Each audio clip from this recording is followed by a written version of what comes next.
మనుషుల బుద్ధి అంత. ఒక రోజు ఎక్కువగా ప్రేమిస్తారు, ఒక రోజు తక్కువగా ప్రేమిస్తారు. ఒక రోజు నువ్వు అంటే నాకు చాలా ఇష్టం అంటారు, ఇంకో రోజు నువ్వు అంటే నాకు అసహ్యము అని అంటారు. ఈ రోజు మనుషులు ప్రేమ అలాంటిది, changing, for ever up, for ever down, for ever up, for ever down. కానీ ఆ యేసయ్య ప్రేమ నిన్న నేడు నిరంతరము మారని ప్రేమ. ఆయన స్వభావం ఏంటి తెలుసా అండి? ఉన్నవాడను అనువాడను, ఆయన మారడండి. దాన్ని బట్టి మనకి ఈరోజు అందుకే నేను నమ్మగలుగుతున్నాం దేవుణ్ణి.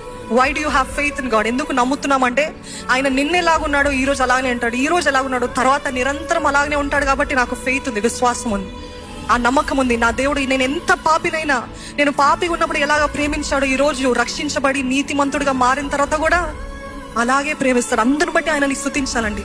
ఆయన మారని దేవుడు. మనుషుల అభిప్రాయాలు బట్టి, నీ స్వభావం బట్టి ఆయన మారడు. దట్ ఈస్ వై క్రీస్తు అనే బండ అని పిలువబడతాడు. ఏంటది? క్రీస్తు అనే బండ. మారరు. అందుకని ఆయన యందు ఆనందిస్తుందేవా, నీ వంటి దేవుడు ఎవరు లేరయ్యా, నీలాగా ఎప్పుడు ఒకేలాగా ప్రేమించే దేవుడు ఎవరు లేరయ్యా. నేను ఉన్నది ఉన్నట్టుగా నన్ను ప్రేమించే దేవుడు ఎవరైనా ఉన్నారా? మనుషులు ఎవరైనా ఉన్నారా అంటే ఏ మనిషి లేడు. ప్రతి ఒక్కరూ ఏ తప్పులు పడదామా అని చూస్తుంటారు. కానీ మన దేవుడు ప్రతి నీచమైన స్వభావం అన్ని తెలిసి కూడా మనల్ని ఉన్నది ఉన్నట్టుగా ప్రేమిస్తున్నాడు.